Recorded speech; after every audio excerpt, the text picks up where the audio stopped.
Nije retkost kod nas da novine nailaze na otpor i nepoverenje. Sve što je novo budi sumnje iz razloga nepoznanice i nedovoljnog znanja. U našoj emisiji imali ste priliku da se upoznate sa novim sortimentom italijanskih trešanja Kordije, Ferovije i Regine. To su trešnje na slabobujnim podlogama koje već u drugoj godini daju rod i rađaju kako po stablu, tako i po prevremenim granama. Ovaj sortiment sa očiglednim prednostima neki je naveo na nepoverenje.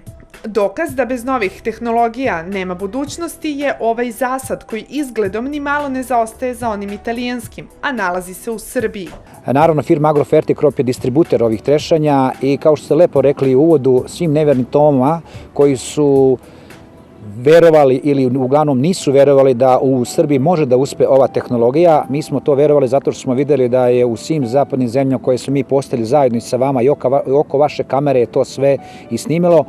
Evo, posle 2 godine nalazimo se u divnom jednom zasadu, to je u Lapovu kod farmera gospodina Dejana Protića, da vidite kako izgleda jedan voćnjak, odnosno jedan zasad trešanja kao u Italiji, kao u Boskuće za Novi, kao u Veroni, kao u Švajcarskoj ili u Bodenskom jezeru u Nemačkoj. Ovo je druga godina koju su mi jako iščekivali i čekali ovde jer su svi bili toliko neverni da li će to stvarno da ovako izgleda jedna biljka koja dođe kao 2-godišnja biljka iz Italije sa veoma razvijenim korenom. Još jedan put da napomenem da je se to kalemi na slabo bujnu podlogu, znači kržljivu podlogu Gizelu 6 i Gizelu 7. Zašto? Zato da bi ove trešnje, za razliku od trešnja koje su svima dobro poznate kod nas u okolini Ritopeka i u Srbiji i ostalim krajima Begaljice i tako dalje Vojvodine, trešnje su bujne na magrevi, na koltu, ovo je slabobujna podloga i ove trešnje se beru sa zemlje. Kordija i Regina su kasnostasne sorte, dok je Ferovija odličan oprašivač koji pomaže boljoj polinaciji ili oplodnji cvetova. Ovakva trešnja će uvek naći kupca i oko plasmana nema nikakvih problema. U ovom trenutku 1 kilogram ovih trešanja iznosi 350 dinara, dok se u Evropi trešnja ovakvog kvaliteta plaća čak 7 evra po kilogramu. Ova trešnja daje otprilike oko 3, ova je možda dala možda i više oko 4 kg, ali prosjek u celom voćnjaku je oko 2,5 do 3,5 kg po stablu, tako da prve klase. Šta znači prva klasa? Prva klasa znači, evo vidite u mojoj desnoj ruci nalazi se merač koji apsolutno meri koji je dijametar prečnika ovih trešanja.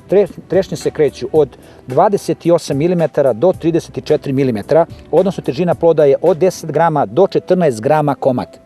Znači, ovo je roba, ovo je proizvod koji domaćin može da prodaje bilo gde u Evropskoj uniji. Firma Agrofertikrop iz Subotice pruža mogućnost svim voćarima koji žele da podignu ovakav zasad saradnju po sistemu ključ u ruke, što znači da mogu da dobiju kompletnu uslugu od analize zemljišta, nabavke sadnica preko postavljanja sistema kap u kap i protivgradne mreže. Takvu mogućnost iskoristio je i Dejan Protić, mladi voćar iz Lapova, koji se zbog velike ljubavi, ali i dobre zarade odlučio da gaji trešnju. To je bila neka ljubav prema trešnjama, moje bratovljeva, na kraju krajeva je neka ekonomska isplativost.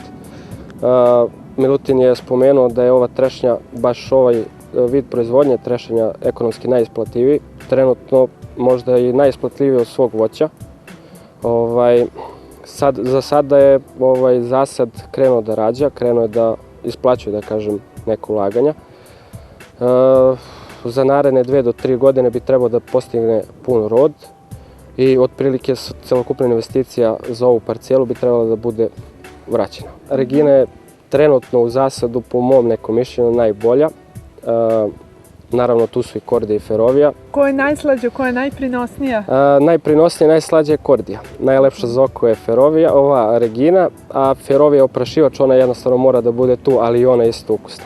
Kvalitet ovih plodova potvrđuje i svakodnevno interesovanje kupaca, pre svega velikih trgovinskih lanaca, koji ne pitaju za cenu. Evo, danas smo dočekali berbu. Ova trešnja ide, posle podne se vozi, verovatno za Rusiju. Da li planirate u nekoj bližoj budućnosti da proširujete zasade? Pa, plan neki višegodišnji je nekih 5 do 10 hektara. Ja i moj brat zajedno da napravimo. To je već neki ozbiljniji vid proizvodnje, trešenja i možemo sami da nastupimo na tržište, bilo u Evropi, bilo u Rusiji. Kada bismo radili kao pre 50 ili 100 godina, a tom logikom i razmišljali, mogli bi da se vratimo u doba kada se u poljoprivredi radilo sa ralom i volovima. Išli bi unazad i do ovakvih rezultata nikada ne bismo mogli da dođemo. živimo u Srbiji i svi smo bili i gledali smo na ostalim medijima gde se pojavljivale razne informacije da iz Italije dolaze sadnice koje su zaražene, sadnice trešanja i tako dalje. Ne bih o tome da pričam, jednostavno slika govori sve. Ovo su italijanske sadnice, sadnice koje uzimo već 4 godine i svaka dalja priča je izlišna.